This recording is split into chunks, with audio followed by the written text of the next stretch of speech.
Namaskar friends, welcome once again, and before starting video, the request is there to subscribe the channel, like, comment and share, and also don't forget to press bell icon. इससे आपको पता रहेगा कि नया video आ चुका है। अब जिस टॉपिक पर हम बात कर रहे हैं वो है फॉर्मुलेशन ऑफ पेरेंटल्स। जो फॉर्मुलेशन शब्द है ये बना है फॉर्मूला, और फॉर्मूला का मतलब हम समझते हैं कि किसी भी चीज के अंदर कितने इंग्रेडिएंट्स से कितनी चीजें हैं। तो फॉर्मुलेशन ऑफ पेरेंटल्स का मतलब क्या हुआ कि जब पेरेंटल्स बनाए जाते हैं, पेरेंटल डोजेज फॉर्म बनाए जाते हैं, उसके अंदर कौन कौन सी चीज डाली गई है। जैसे सॉल्युबलाइजर है, प्रिजर्वेटिव है, एंटीऑक्सीडेंट्स है, बफर्स है, स्टेबलाइजर्स है, टोनिसिटी मॉडिफायर है। अब ये क्या क्या है वन बाय वन देखते हैं। Let us start with the one thing. अब पहली जो चीज आती है वो आती है इसमें व्हीकल। व्हीकल का मतलब ये है कि जो सॉल्वेंट सिस्टम जिसके अंदर दवाएं घुली हुई है वो कहलाता है व्हीकल। कहने का मतलब जो अपन बात करते हैं पेरेंटल डोजेज फॉर्म, अगर तुम देखोगे तो पेरेंटल डोजेज फॉर्म का जो मेन बेस है वो होता है लिक्विड। लिक्विड का मतलब कोई भी चीज जो आपकी ड्रग होगी, चाहे वो ऑयल सॉल्युबल हो, चाहे वाटर सॉल्युबल हो, चाहे वो सॉलिड हो, फाइन पार्टिकल्स के फॉर्म के अंदर। क्योंकि मैंने आपको दूसरे वीडियो में बताया हुआ है कि पेरेंटल इमल्शन भी देते हैं, सस्पेंशन भी देते हैं, सॉल्यूशन भी देते हैं। ठीक है, तो इस चीज को अल्टीमेटली आप किस पे दोगे? सॉल्वेंट सिस्टम में दोगे। तो ये मेन चीज है, इसको क्या बोलते हैं? व्हीकल। मतलब मैं बात कर रहा हूं सॉल्वेंट की, and it is the most common. और मोस्ट कॉमन में भी क्या चीज है? वाटर। अभी सर क्या बना हुआ है इसको एक बार भूल जाइए आप। ठीक है, the most common solvent system is water because it is easy available and most of the drugs are soluble. और ये नॉन टॉक्सिक है क्योंकि वाटर पे तो सारी चीज बेस्ड है अपनी पूरी बॉडी की।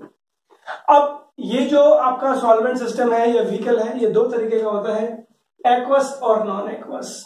एक्वस का मतलब जो पानी पर बेस्ड है, और इसके अंदर जो काम आता है सिंपल वाटर नहीं, water for injection is used. इस पानी की खास बात क्या है कि इट इज स्टेराइल। स्टेराइल का मतलब माइक्रो फ्री होता है, और ये बनाया है एक प्रोसेस है जिसको बोलते हैं स्टेरिलाइजेशन।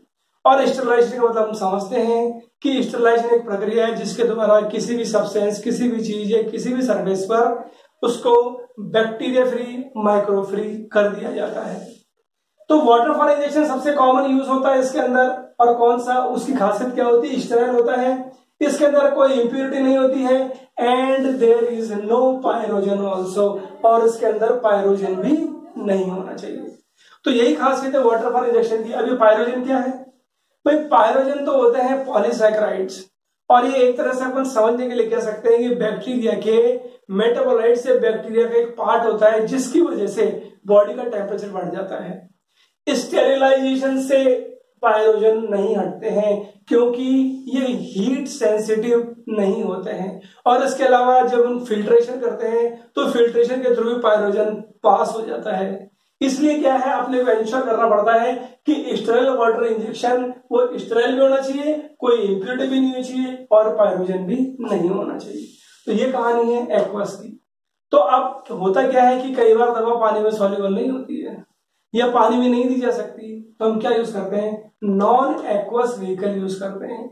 और नॉन एक्वस व्हीकल का मतलब इसमें यूज होते हैं ऑयल्स एंड एल्कोहल। ऑयल कौन से यूज होते हैं? फिक्स्ड ऑयल जैसे अरेचिस ऑयल या arachis oil, cotton seed oil, almond oil और सीसेम ऑयल। इन ऑयल्स का एक ही खास बात है कि ये डिपो इफेक्ट देते हैं। डिपो इफेक्ट का मतलब आप समझते हैं कि जब उनको इंजेक्शन में दिया जाएगा तो जहां पर इंजेक्शन है वहां पर डिपो बन जाएगा, मतलब दवा इकट्ठी हो जाएगी और धीरे धीरे धीरे धीरे निकलती रहेगी। इसको बोलते हैं डिपो इफेक्ट। और ये किसके लिए होती है? वो ड्रग जो ऑयल सॉल्युबल होती है। तो बताया तो है कि फिक्स्ड ऑयल कहाँ यूज होते हैं? जब आपकी दवा सॉल्युबल नहीं होती पानी के अंदर, तो इसीलिए तो यहाँ पर यूज है ऑयल सॉल्युबल। अब फिक्स्ड ऑयल के अलावा देखो इसमें क्या यूज होता है? दूसरा सॉल्वेंट, इथाइल अल्कोहल यूज होता है, प्रोपाइलिन ग्लाइकोल यूज होता है, पॉलीइथाइलिन ग्लाइकोल यूज होता है, और ग्लिसरॉल यूज होता है। एल्कोहल यूज होता है को सॉल्वेंट की तरह। को सॉल्वेंट क्या होता है? कई बार जब आपकी दवा घुलती नहीं है ना, तो एक और सॉल्वेंट यूज किया जाता है ताकि वो दवा घुल जाए, तो वो कहलाता है को सॉल्वेंट। जैसे हाइड्रोकोर्टिसोन इंजेक्शन के अंदर इथाइल अल्कोहल यूज होता है। लेकिन इसका एक डिसएडवांटेज क्या है? Pain and tissue damage at the site of injection.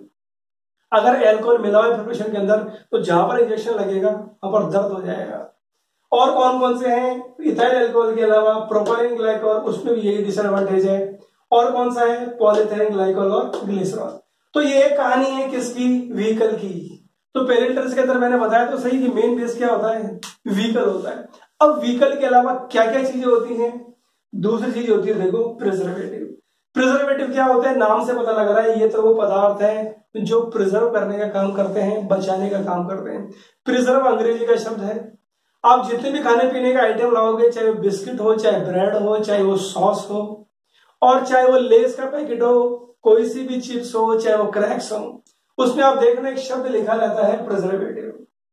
इनका काम होता है जो प्रिपरेशन होते हैं, एडिबल आइटम्स होते हैं, उनको बचा के रखना। किससे बचा के रखना? माइक्रोब से बचा के रखना, क्योंकि हर जो खाने पीने वाली चीज है उन पर माइक्रोब्स का अटैक होता है। तो preservative are the substances which act against microbes, मतलब ये क्या कहलाते हैं? Antimicrobials. And these antibacterials, they prevent the growth of microbe during storage and these are used in small concentration। तो ये तो कहानी हुई किसकी?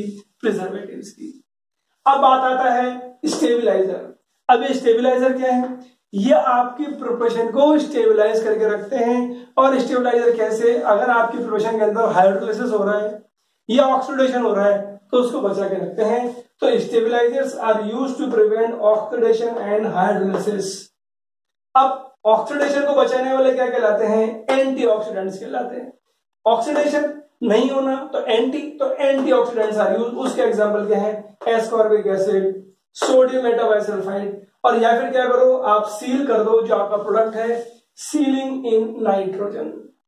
ये जो चिप्स के पैकेट आते हैं बिल्कुल भरे भरे में गैस भरी हुई रहती है और चिप्स खराब नहीं होती। क्या होता है इसके अंदर? आपको खुद को पता है, आपको आंसर मिल गया होगा। ठीक है, तो एंटीऑक्सीडेंट्स ऐसे ही ऑक्सीडेशन और हाइड्रोलाइसिस को बचाते हैं। अगला जो कैटेगरी है, इसके अंदर फॉर्मुलेशन में जो यूज होता है वो है किलेटिंग एजेंट या चिलेटिंग एजेंट। चिलेटिंग एजेंट का मतलब क्या है? ये वो एजेंट है जो चिलेट्स बनाते हैं। चिलेट का मतलब कॉम्प्लेक्स बनाते हैं। अब जब कभी भी चिलेट अगर शब्द आए ना तो आपको दिमाग में याद रखना है CEC। सी का मतलब होता है चिलेटिंग एजेंट। और जो बहुत दो कॉमन यूज होते हैं, E for EDTA, ethylene diamine tetra acetic acid, और C का मतलब होता है सिट्रिक एसिड सॉल्ट्स। तो देखो ये होते हैं chelating agents. These form complex with metals and prevent degradation of drug।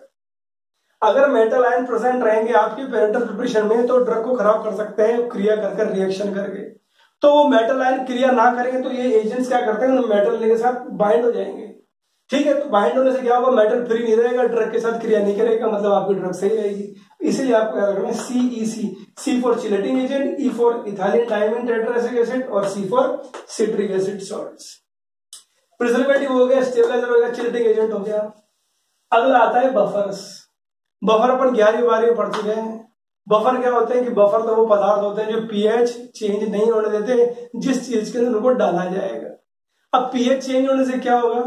अपन दूसरे कई वीडियोस जो हमने देखे हैं, अपन ने साथ डिस्कस किए हैं या मैंने डाले हैं, उसमें एक चीज अपने को ध्यान रखनी है कि अगर ड्रग को बिल्कुल स्थायी रहना है या स्टेबल रहना है तो उसका pH चेंज नहीं होना चाहिए, क्योंकि pH चेंज होते ही क्रियाएं हो जाएंगी।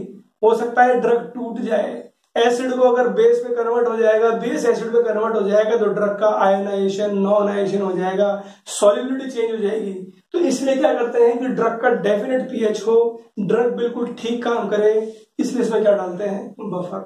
अब बफर के एग्जांपल आपको बताने की जरूरत थोड़ी, 11वीं 12वीं में बहुत पड़ा है, जैसे एसिटिक एसिड और सोडियम एसिटेट का बफर। अगले पदार्थ यूज होते हैं, ये होते हैं देखो सर्फेक्टेंट। अब सर्फेक्टेंट क्या है? सर्फेक्टेंट एक बहुत अपने आप में कैटेगरी है। एक अलग ही क्वेश्चन आया हुआ है पूरा का पूरा कि what do you mean by surfactant and what are the applications in pharmacy field. तो सर्फेक्टेंट तो क्या है? एक बहुत बड़े पदार्थ होते हैं, एक एजेंट होते हैं जो फार्मेसी में कई तरह से यूज होता है, जैसे इमल्सिफाइंग एजेंट, जैसे वेटिंग एजेंट, जैसे एंटी फोमिंग एजेंट, जैसे सस्पेंडिंग एजेंट। अभी क्या लिखा है एक बार भूल जाओ जो लाल शब्दों में लिखा है। अगला आता है इसके सर्फेक्टेंट के बाद टोनिसिटी मॉडिफायर। टोनिसिटी का मतलब क्या है? अगर आप दूसरा वीडियो देखेंगे तो जो पेरेंटल प्रिपरेशन है ये आइसोटोनिक होना जरूरी है। अगर आइसोटोनिक नहीं होंगे तो कई समस्याएं आ सकती हैं। हाइपरटोनिक या हाइपोटोनिक नहीं होने चाहिए। तो वो टोन आइसोटोनिक रहे, उनकी टोनिसिटी सही करने के लिए, आइसोटोनिक बनाने के लिए उसमें कुछ पदार्थ डालते हैं, उनको बोलते हैं टोनिसिटी मॉडिफायर। तो मतलब मैं कह सकता हूं कि parenteral preparation to make isotonic tonicity modifiers are used. 8 category हुई। और लास्ट कैटेगरी आती है लोकल एनेस्थेटिक, जहां पर इंजेक्शन लगा रहे हैं वहां पर दर्द होता है कई बार, तो उस पर्टिकुलर जगह पर दर्द नहीं है, इसलिए हम क्या डालते हैं, लोकल एनेस्थेटिक डालते हैं, क्योंकि कई बार दवाएं जब डालते हैं सॉल्वेंट की वजह से भी दर्द होता है। तो ये तो अलग अलग कैटेगरी है किसकी, फॉर्मुलेशन में जो आपके इंग्रेडिएंट्स यूज होंगे। मैं एक बार वापस बोल रहा हूं, व्हीकल इतने तरह के व्हीकल हैं जो एक्वस और नॉन एक्वस है, फिर प्रिजर्वेटिव, फिर सॉल्युबलाइजर, फिर स्टेबलाइजर, फिर चिलेटिंग एजेंट, फिर होते हैं बफर्स, फिर होते हैं सर्फेक्टेंट्स, फिर होते हैं टोनिसिटी मॉडिफायर और फिर होते हैं लोकल एनेस्थेटिक। तो ये तो अलग अलग कैटेगरी। तो सर याद कैसे करें, उनके एग्जाम्पल कैसे याद करें, तो इसको याद करने का एक छोटा सा तरीका है। तरीका क्या है, ये क्या है, ये तो बस है, बस। और इस बस में देखो क्या है, एक टेबल है। इस टेबल पर, टेबल की जो सरफेस है ना, टेबल की सरफेस पर पेरेंटल रखा है, और पेरेंटल का क्या रखा है, फॉर्मूला रखा है। तो अब एक लाइन में आपको बोल रहा हूं, ये बस है, उस बस के अंदर टेबल है, और उस टेबल पर क्या लिखा है, पेरेंटल का फॉर्मूला रखा हुआ है। तो मैंने वही तो लिखा है, एक व्हीकल है, एक व्हीकल है। कौन सा है व्हीकल, लोकल है। लोकल क्या, लोकल सिटी बस है। तो व्हीकल है जो लोकल है, और वो क्या है, सिटी बस है, जिसकी टेबल पर क्या रखा है, और टेबल की सरफेस पे रखा है, क्या रखा है, पेरेंटल रखा है, सरफेस पर पेरेंटल का फॉर्मूला रखा है। तो आपको समझ में आ गया होगा। अब थोड़ा और डिटेल में देखते हैं। व्हीकल, ये आ गया व्हीकल। लोकल, ये आ गया लोकल एनेस्थेटिक। सी और T, CT, C for chelating agent और टी फॉर टोनिसिटी मॉडिफायर। बस है ना बी से बफर्स और एस फॉर सॉल्युबलाइजिंग एजेंट। अब ये सॉल्युबलाइजिंग एजेंट देखो, ये रे जो अपन ने डिस्कस नहीं किए। सॉल्युबलाइजिंग एजेंट नाम से पता लग रहा है कि कई बार जब ड्रग की वाटर सॉल्युबिलिटी खराब होती है ना, तो उसकी सॉल्युबिलिटी इंक्रीज करने के लिए जो एजेंट यूज होते हैं वो कहलाते हैं सॉल्युबलाइजिंग एजेंट। तो these are the agent which are used to increase the solubility, जैसे सर्फेक्टेंट, ये देखो लिखा है सर्फेक्टेंट, इसलिए आपको अलग से नहीं बताया क्योंकि कैटेगरी में आ रहा है। तो अपन यहां तक आ गए थे, व्हीकल है जो लोकल सिटी बस है, उसमें टेबल है, टेबल तो टेबलाइजर्स, मतलब टी जो है टी, और ये क्या बना, स्टेबलाइजर। अब टेबल की किस पे, सरफेस पर, तो सरफेस से क्या बना, सर्फेक्टेंट्स, क्योंकि सर्फेक्टेंट्स का एक और नाम है सरफेस एक्टिव एजेंट। तो सरफेस पर पी आर पर का मतलब प्रिजर्वेटिव, तो ये लिखा हुआ प्रिजर्वेटिव, और क्या रखा है, पेरेंटल्स का फॉर्मूला रखा है। तो आपको यह इस पे तो रटने की जरूरत ही नहीं है। क्यों रटने की जरूरत नहीं है, क्योंकि साफ पता लग रहा है कि ये व्हीकल है, ये है, ये है, ये है, ये है सारी चीज। तो ये तो बात हुई कि इसकी कैटेगरी है। अगला सवाल आता है इसके एग्जाम्पल कैसे याद करें, तो फिर देख लेते हैं इसको एग्जाम्पल करने का तरीका। देखो जो इंपॉर्टेंट है वही अपन ने लिए हैं। इसमें पहला अपन देखेंगे, देखो स्टेबलाइजर, ठीक है। अब ये स्टेबलाइज कोई चीज कैसी होती है भाई, आप कोई कॉमन चीज देख रहे हो, लेकिन एकदम से आपकी आंखें रुक जाती हैं, आपकी आंखों को स्टेबलाइज कर दिया। कब, जब कोई नया सीन आ जाता है।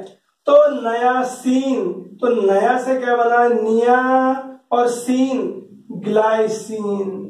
तो या तो सीन यहां से ले लो या सीन इसका जोड़ लो, नया सीन, नियासीन, और सीन मतलब ग्लाइसिन। ये है स्टेबलाइजर की बात। ऐसे ही सर्फेक्टेंट पेरेंटल में 4 तरीके से यूज होते हैं, वैसे ही यूज होते हैं वैसा की जैसे। वैसा का मतलब वेटिंग एजेंट, ई का मतलब इमल्सिफाइंग एजेंट, एस का मतलब सस्पेंडिंग एजेंट, ए का मतलब एंटीफोम। इमल्जेंट क्या होते हैं, कि जब आपकी पेरेंटल को इमल्शन फॉर्म बनाना होगा तो इमल्सिफाइंग एजेंट यूज होते हैं, और एल से देखो लिखा है लेसिथिन, आपको याद करना जरूरी है क्योंकि बहुत इंपॉर्टेंट है, ये कई बार एग्जाम में पूछा गया है। वेटिंग एजेंट कब होते हैं? जब ड्रग को जब सस्पेंशन बनाना होता है तो ड्रग क्या गीली नहीं होती है, तो गीली नहीं होगी तो डिस्पर्स ही नहीं होगी, तो उसको वेट करना जरूरी है। तो सस्पेंडिंग एजेंट क्या करते हैं? पानी को या सॉल्वेंट को चारों तरफ उसको वेट करने में मदद करते हैं, उनको बोलते हैं वेटिंग एजेंट। ऐसे ही एंटी फोमिंग, फोम का मतलब होता है झाग, जब कई बार हिलाया जाता है ड्रग को उसमें झाग पैदा हो जाता है सॉल्यूशन के अंदर, जहां पर आप पेरेंटल बना रहे हो तो वहां पर क्या यूज करते हो? Anti foam. ऐसे ही सस्पेंडिंग एजेंट जो सस्पेंशन में काम आते हैं। तो समझ में आ गया होगा सरफेक्टेंट वाली कहानी। वैसा अब टोनिसिटी मॉडिफायर, तो टोनिसिटी को कैसे एडजस्ट करते हैं आपको याद रखना है कि भैया टोनिसिटी के लिए तो क्या होगा कि मन से ग्लिसरीन भरते हैं। क्या करते हैं टोनिसिटी में? मन से ग्लिसरीन भरते हैं तो टोनिसिटी मॉडिफाई हो जाती है। तो देखो म और न, म से मैनिटॉल, न से नमक, नमक को क्या बोलते हैं? सोडियम क्लोराइड, और स से क्या बना? सॉर्बिटॉल, और भ से क्या बना? Boric acid.